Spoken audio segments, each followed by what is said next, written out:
शासन महाराष्ट्राच्या मागे ठामपणानं नरेंद्र मोदी साहेबांच्या नेतृत्वाखाली उभं राहील याची पूर्ण खात्री आम्हाला आहे. एकनाथ शिंदे हे बंद पडलेली कंपनी आहे, त्यावर काय बोलावं असं उद्धव ठाकरे काल म्हणून गेले.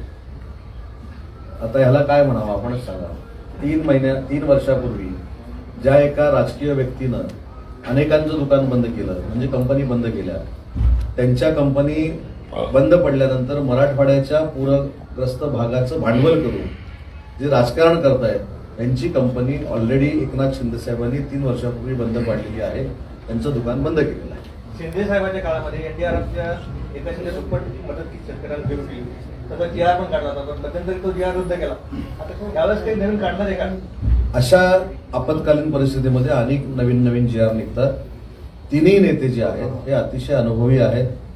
महाराष्ट्राला काय द्यायचं, बाधित लोकांपर्यंत कशा पद्धतीनं पोहोचायचं हे ज्ञान त्यांच्याकडे आहे. त्याच्यामुळे जीआर बदलतील का, जीआर बदलणार नाहीत का, याच्यापेक्षा माझ्यासारख्या कार्यकर्त्याला असं वाटतं, एक मंत्री म्हणून असं वाटतं की शासन म्हणून आम्ही कुठच्याही बाधित व्यक्तीवर अन्याय करणार नाही, त्याच्या मागे ठामपणानं उभं राहू.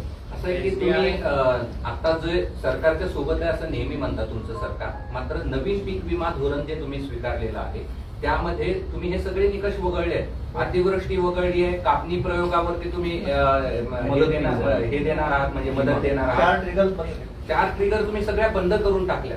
मग कसं मिळणार? म्हणजे पूर्वी 25% अग्रिम रक्कम मिळत होती, त्यामुळे शेतकऱ्याला पुढच्या पेरणीसाठी त्याचा फायदा होत होता. दोन विषय सांगतो. पीक विमा आणि आपत्कालीन परिस्थितीमध्ये नैसर्गिक आपत्ती आली म्हणून बाधितांना मदत करणं, हे 2 भाग आहेत. विमामध्ये जर काही पाठीपुढे झालं असेल तर त्याचा निर्णय आपण घेऊ शकतो, परंतु आज शासन म्हणून शेतकऱ्याच्या मागे उभं राहण्याची जी गरज आहे ती 100% आम्ही पूर्ण करू.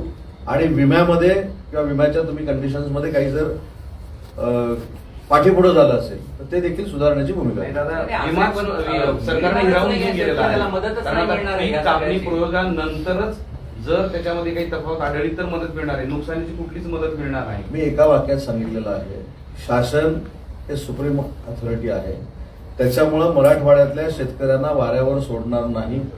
हे पुढे तुम्ही 15 दिवसांना आम्हाला सांगाल की शासन 100% जे काय निकषात बदल करायचे असतील, जे काय अजून काय करायचं असेल ते नक्की करेल.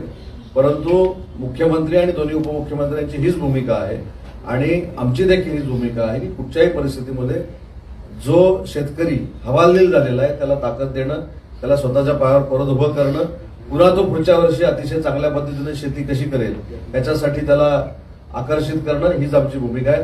त्याच्यामुळे जिथं कुठं निकष बदलायला लागतील ते आम्ही नक्की बदलू. असं आहे की हे झालं मोघम उत्तर, पण तुमचं सरकारने आणखीन एक नियम केला, म्हणजे एनडीआरएफची जी मदत मिळाली तर ती मदत पीक विम्यामधून मायनस करून उर्वरित रक्कम दिली जाईल. म्हणजे पूर्वी जसं एनडीआरएफची पण शेतकऱ्याला